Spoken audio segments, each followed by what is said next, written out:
Welcome to Fluent and Chill. I'm Fluent. He's chill. Jermaine, man, it's the NFL edition. How you doing? Running good, brother. Let's do it.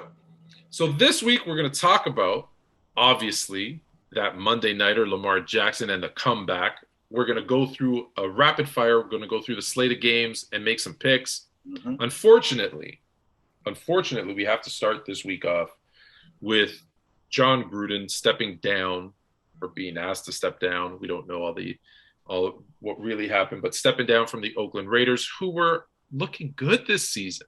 He was doing a really good job coaching, but he did some bad things. You know, I feel like you and we talked about this when it first came out, and we said, hmm oh, well, that's not too bad. hmm And then we started seeing all the other stuff. How you can come out with 60 emails and be racist, homophobic, misogynistic, and insult your boss all in one fatal swoop. He didn't miss anybody with his time. Oh, female refs, like he went after everybody. Are you surprised that one, he was dumb enough to email that to a bunch of people, or based on what you've seen and heard about him, that he would even say it in the first place?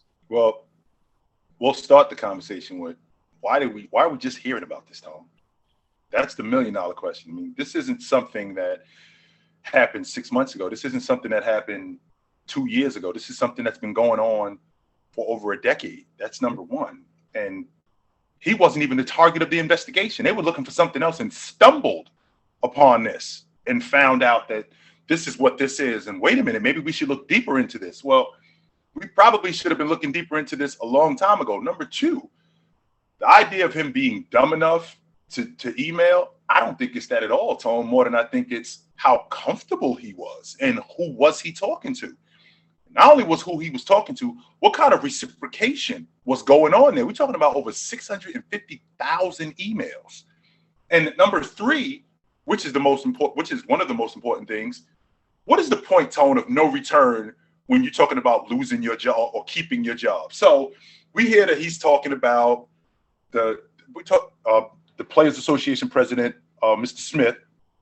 He's making a joke about him. Okay, that's something that's not terrible. I mean, it's not great, but it's not terrible, right?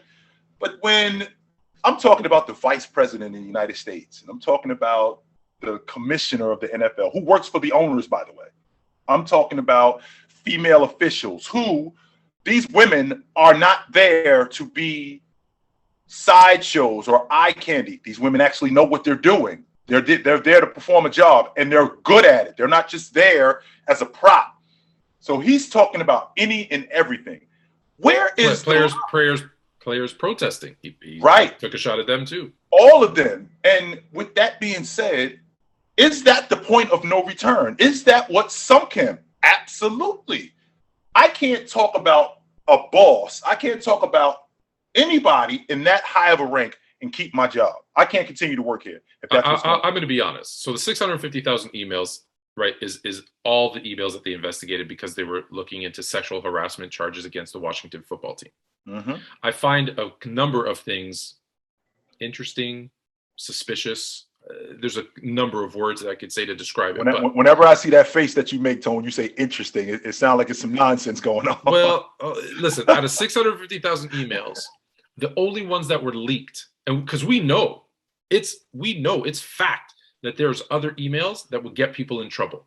But the only ones that are leaked are the ones about John Gruden.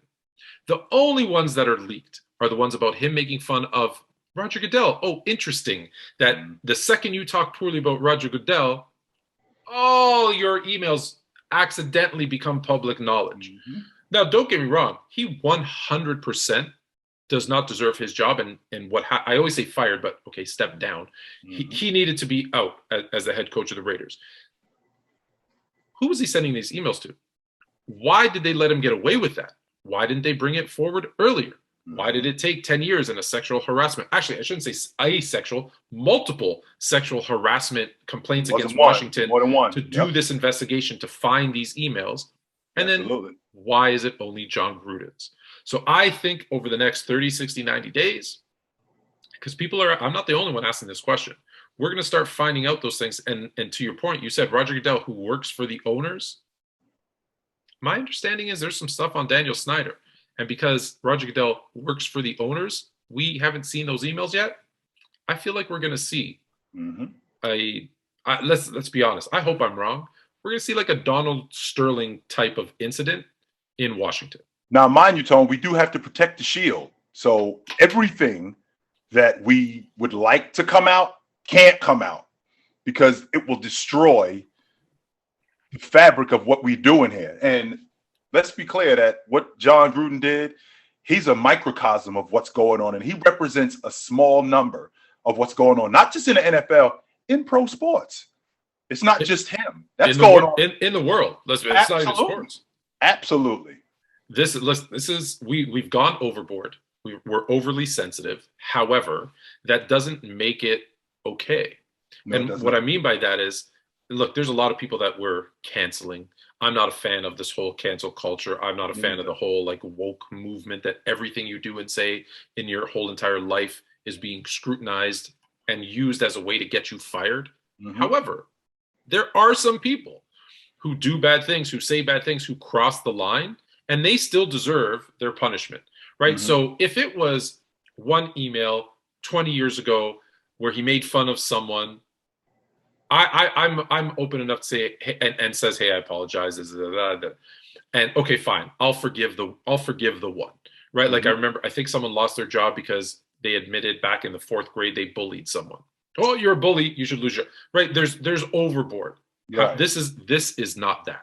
No, this is a guy who clearly showed us who he was or who he is, because I don't think he changed. I don't think he apologized, right? Because when people apologize and say, I'm sorry if this offended anyone, that's not an apology. That's a cop-out. That's a cop-out. So he got what he deserved. I'm curious to see what happens next, because there's a lot. Like you said, 650,000 emails. You're telling me only his were bad? I'm not sorry. I'm not sorry about what I said. I'm sorry that it hurt your feelings. Yeah, I'm sorry that it hurt your feelings. That's not an apology. That's saying I'm not wrong. You're wrong. I'm just sorry that it hurt your feelings. And really, why is he apologizing? He's not apologizing because he knows he did something wrong. He's apologizing. My wife says this all the time. Don't apologize because you got caught. That's exactly why he apologized. Right? Because that's not really an apology. So all right. So let's move past that. Lamar Jackson reinserted his name, because I think we started to forget about him a little bit. He reinserted his name as one of the best, I'm not even going to say quarterbacks, one of the best football players in the NFL. Over 500 yards between rushing and passing. Now, they should have never been losing that game. However, they had a very poor first half, and he brought them all the way back for the win. What does it tell you about Lamar Jackson? Do you look at him any different than you looked at him last week? Well, I'll start the conversation, Tone, with at the pace that he's on right now, he's on pace to throw for 3,600 yards and 18 touchdowns. The year he won the league MVP, he threw for 3,100 yards. All right. So he's on pace to top that by over 500 yards. He's on pace to top that. When I look at this Baltimore team, he actually should have more.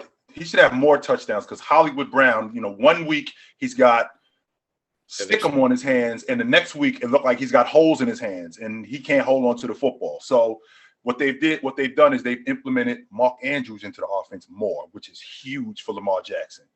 Huge for Lamar Jackson when he gets matched up on linebackers and he gets matched up on defensive ends. That's huge for them. I wish you wouldn't bring up that name.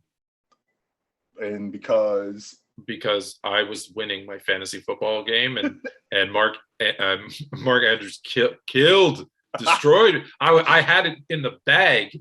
But anyways, okay, we'll move on from fantasy. But he's so instrumental to what they're doing offensively, and it was almost like a light went off with the Baltimore offensive coordinator, where we need to involve the tight end more in our offense, and they've done that. And since they've done that, that offense has improved. I'm going to tell you right now, Tone.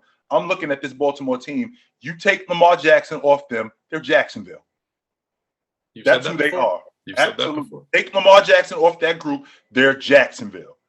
I don't think that they win. I think they are Detroit.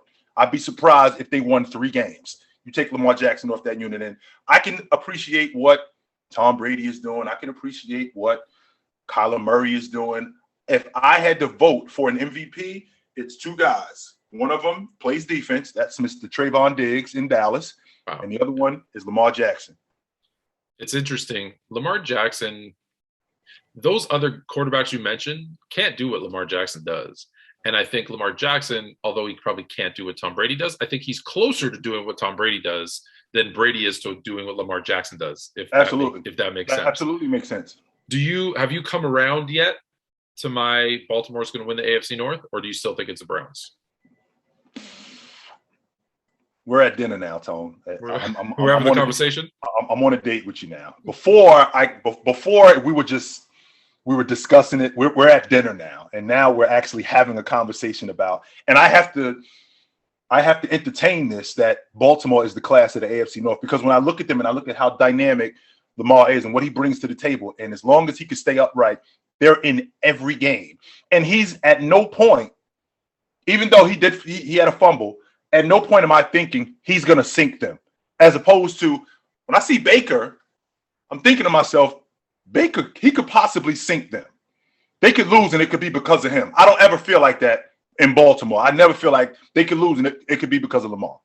How do you, I want to talk about, it's funny because even if Baker, to your point, because that last week was, look, the anomaly. I don't think any team has ever scored over 40 points. The quarterback threw for over 300 yards, 2 touchdowns, no interceptions, and they still lost. Don't tell me the Browns don't have some type of the curse of the Browns. Well, let me ask you this, though. Did you know that Baker, in games where his team has scored 40 points or more, did you know that these how many wins he has? Come on. 0. Yes. None. I did not know that. 0. When his team scores 40 points or more, he has 0 wins. 0. So run the ball, run and keep the low score if you're the Browns. All right, let's do some rapid fire this week. Mm-hmm. The Thursday nighter, we got a blowout, but I'll let you pick it anyways. Bucks and Eagles. You got them smoking, Philly?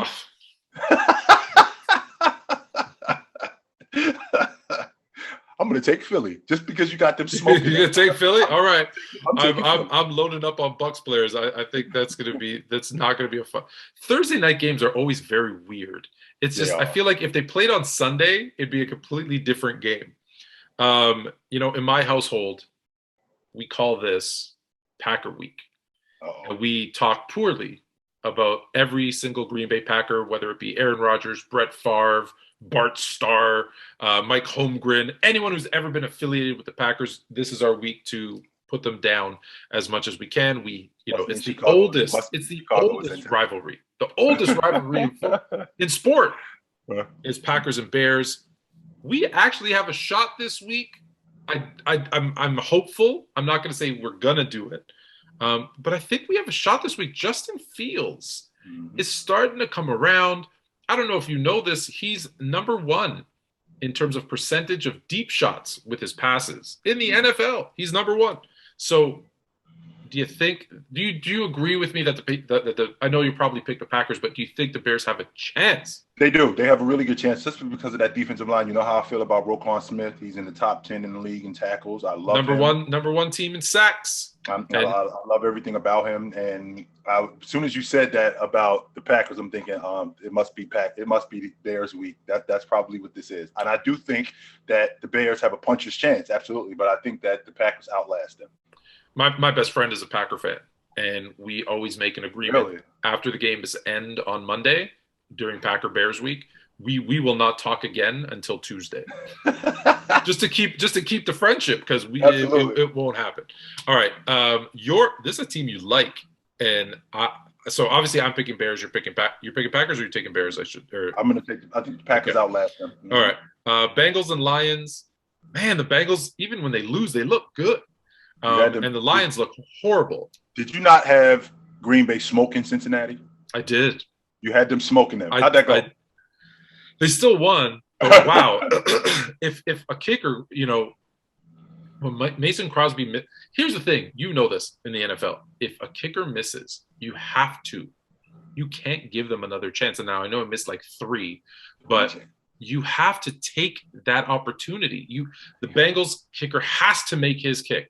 I don't care the excuses. You've got to find a way, because you're not going to get another chance. And that was.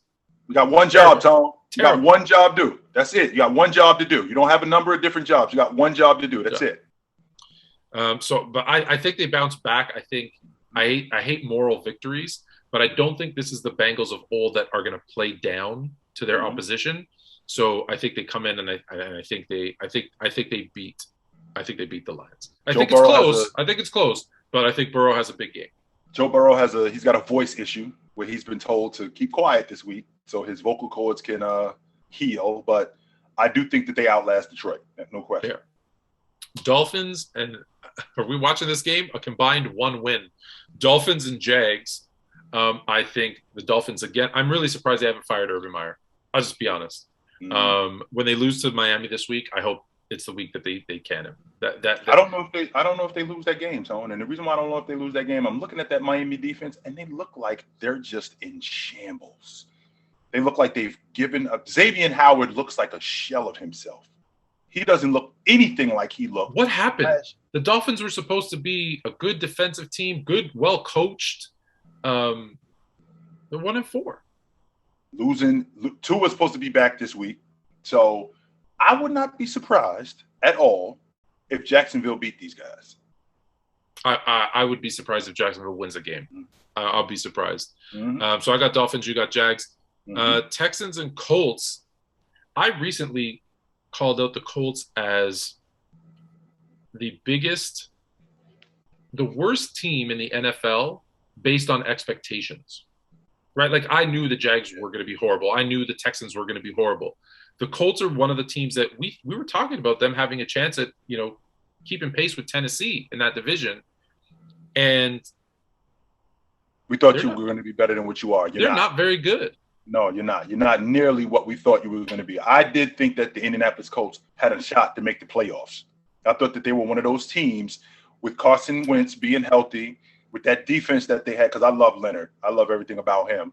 With that defense, but they just have been – their running game has been subpar, their ability to get to the quarterback and their ability to give up plays. I mean, they got Baltimore down 22-3 in the second half, and they end up giving up – 28 points, 25 points. So I'm good on Indianapolis, but I do think that they win this weekend. Yeah, I do have them beating the Texans. I love David Mills. That's not saying much. I love what David Mills is doing, and I think David Mills has played himself into a solid backup quarterback role. You know what? You're picking the Colts? Yes, I am. I'm gonna take the Texans. I'm gonna take the Texans. I think the Colts have just after that beat that what happened with Baltimore. I think they're mentally out of it. I'm gonna take the Texans. I think unfortunately we're gonna agree on this one, but this is another one of those blowouts. I don't know if Daniel Jones is gonna play. He's concussion protocol.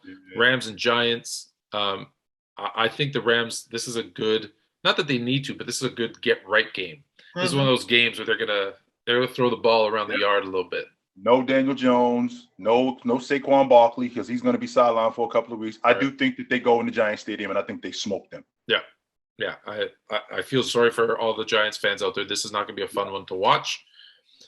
Surprisingly, if I told you in week 6 there's going to be a matchup between 2 and 3 teams, and I told you it was going to be Washington and the Kansas City Chiefs. No way I would have bought that. Did you believe me? No way I would have bought that. No way I would have bought that at all. And this defense looks horrible. Well, I'm just trying to make sense of what exactly they're doing because, you got a guy in Sorensen who's, he's the anchor as the safety. And, Honey Badger is looking at him after he's getting beat. You're supposed to be my safety net. And he's throwing his hands up like, what are you doing? So they don't look like they're on the same page at all. They got one of the worst rush defenses in the game. They got one and getting to the quarterback. Those guys sit back there in a lawn chair and they're hanging out. So I'm trying to understand exactly what it is these guys are doing defensively because it's just not working, Tone. If I said to you before the season started, and I think that me and you had this conversation before, if I said to you before the season started, Tone, I don't think the Kansas City Chiefs making the playoffs this year. No, never. I think I lost $5,000 on that bet to you the last time we talked about it. Is this? Listen, I don't know that this has ever worked for a team that was supposed to have Super Bowl aspirations. But as bad as the defense is playing, and listen, I don't think you should. I don't condone this normally, but it's almost at the point where you need to probably fire the defensive coordinator just to bring in a different voice because clearly it's not working. So if you don't turn it around now, week 6, you got 11 more games. Make a change. If, like you said, if there's blown assignments, if they don't, they're not on the same page, that's as much coaching as it is the players. And so, like Baltimore did that. Baltimore did that when they won the Super Bowl when they beat my Niners. In the middle of the season, they fired the defensive coordinator. Oh, well, there you go. Maybe it does. Maybe it does work. It absolutely does. So there you go. Andy Reid, if you're listening, I know Andy's a big fan of the show. Not really. Maybe it's time to make a move on defensive coordinator. I'm going to send it to him. Let's see. All right. Vikings and the surprising Panthers, although they kind of come back down to earth a little bit. Vikings and Panthers. We didn't make our picks. I'm taking the Chiefs, though, against Washington. I'm going to take Washington. You're going to take Washington? All right. I'm taking Washington against them. Yep. Vikings and so you think the Chiefs go to 2-4? Yeah, I do. Wow. I do. All right, Vikings and Panthers. The Vikings kind of are who we thought they were. They don't have the typical odd year surge that we thought they might have. Panthers again, they lose. CMC. Although Darnold looks good. He looks really good. Problem that I'm having with Minnesota, Tone, is I'm very disappointed in Dalvin Cook. He's the reason why they've been so up and down. If he could hold up, because he's a big part of their offense. He's a huge part of what they do offensively. And when he gets hurt, he's out 2-3 weeks. And in that division, playing behind Green Bay, you can't fall 2-3 games in the hole because that could sink you. And the fact that he can't hold up hampers them tremendously. So I'm very disappointed in Dalvin Cook. What he does sets up the offense, one, because he's such a dynamic runner. But two, when you got to worry about Cook, that gives Cousins that extra time that he needs. Look, he's not an elite quarterback, but it gives him the extra time he needs to find Jefferson, to find Thielen, to find those guys, which when Dalvin Cook's not doing that, hey, it's easy. Pin your ears back, go after Kirk Cousins, and you're going to get the win. Right. That being said, I'm going Panthers on this one. I'm going to take Carolina also. Okay. They are the Chargers. Man, this is probably, I don't know if it's dubbed the game of the week. This is my game of the Chargers and Ravens. The toast of the AFC, both at 4-1. Baltimore comes in as 2.5-point favorites, which I'm surprised. I think this is all not all Chargers. I think it's a close, high-scoring game, but I think we see the emergence or continue to see the emergence of Justin Herbert, and I think the Chargers get the win this week. Until somebody convinces me otherwise, or until they show me otherwise, on Super Bowl Sunday, the Los Angeles Chargers will be representing the AFC. I'm saying it. All right, well, Ravens, let's see if they have some of that magic from last week left over. This is another, listen, we've talked about this one too. If I told you the sole undefeated team in the NFL come week 6 was to be the Arizona Cardinals, no one's believing me. I wouldn't. They're going against the Browns. I think the Browns take another heartbreaking loss to the Cardinals. I think what they're doing offensively, defensively, everything is clicking for the Cardinals right now. And I think it's an easier win than some people expect. You think that they handled them? Okay. I don't want to say handle. I think, like I say, it's heartbreaking.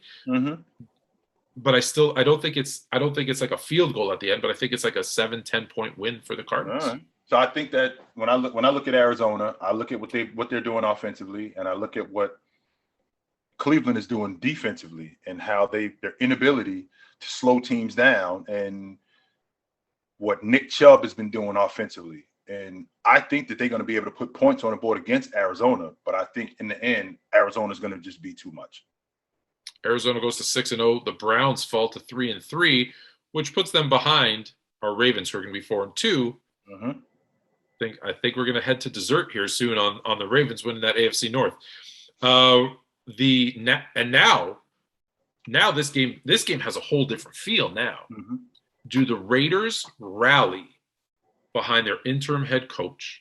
Yes. And step up, or do they completely fall apart? I'm going with you because you're nodding your head. They got the Broncos this week, who've also looked better. But I think we see a big game out of the Raiders. I think you see a lot of emotion. Carl Nassib took a personal day to deal with his emotions about what was happening with John Gruden. And what we hear is that coach has got them really kind of energy. He's got them kind of really, us against the world. We hear that a lot, but when you have this come out about your coach, hey, he's gone. Everyone's looking down at us. No, everyone's writing us off. This is how we come together. This is how we're a team. Everybody in this locker room now is with each other, is for each other. I think that's what happens. Can I see the opposite happening and they completely dismantle, fall apart? Yeah, that too. But I think the Raiders have a big game this week. I think you see a different Raiders team than you saw last week. I think you see a completely different team. I think you see a more energized team. I think you see a better defense. I think you see a different offense.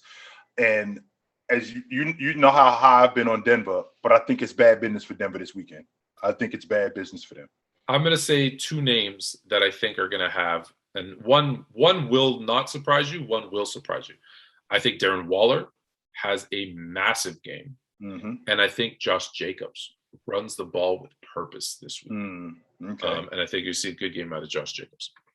Cowboys, Patriots.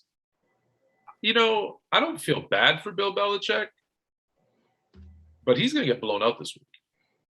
Okay, first of all, anytime anybody talks to me with their screw face about the Patriots, we this, we that, I don't want to hear a word from you guys. You guys were in the bowl game 9 times in 20 years. Shut your mouth talking to me about any doom and gloom. Zip it up. You had arguably, not even arguably, you've had the best quarterback in the history of the game for 18 of those 20 years. I don't want to hear a word from you. You could suck for a little while longer. It's okay. It is all right. You've been living high off the hog for years. So I think the Cowboys handled them this weekend. Yeah. I think it's going to be closer than what you think, Tone, but I do think the Cowboys handled them. Okay. We got Seahawks 2-3. I look at it and I'm looking at it and I don't believe it. Seahawks 2-3 against the 2-3 Steelers. There's still some issue. I know they got Najee Harris. They got him finally. They're utilizing him. But now, I know hasn't had a great season, but Juju Smith-Schuster's gone. Ben Roethlisberger's always going to be banged up. I think I like the Seahawks kind of getting back into the groove of things here against the Steelers. Well, I'll tell you what, Tone, and you and I have had this conversation in the past. I stand by when I say that you're only as good as your backup quarterback. So we're going to find out who Seattle is with Geno Smith at the helm. Because this could either rally and this could either have them moving forward or this could sink them.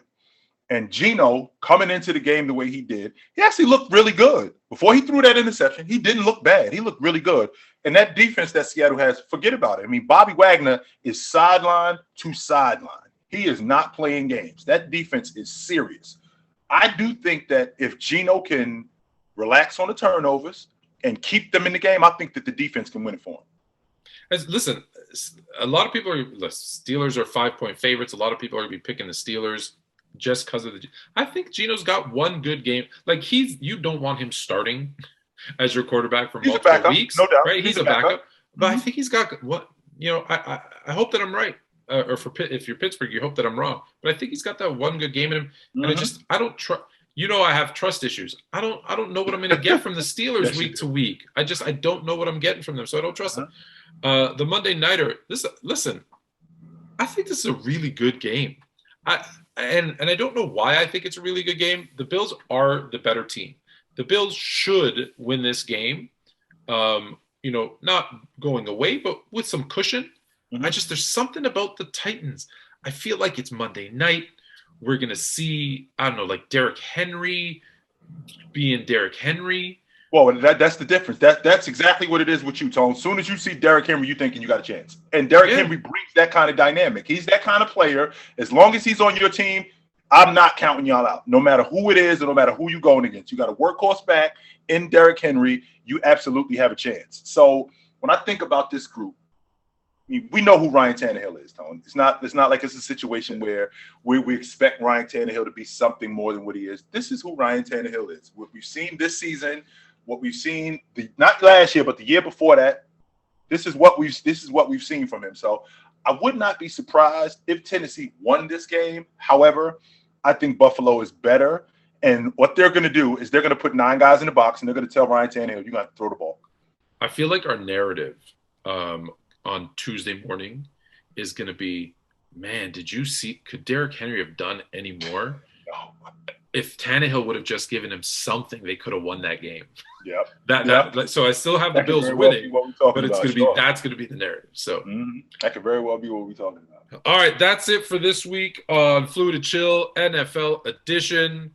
Don't forget to give us a follow, subscribe, check us out Mondays, 8 p.m. on TikTok, live answer your questions. The NBA edition drops every Wednesday and the NFL edition every Friday. I'm Anthony K from Sports Fluent. He's Jermaine from Chilltown Hoops. Until next week. Take it light. Take it.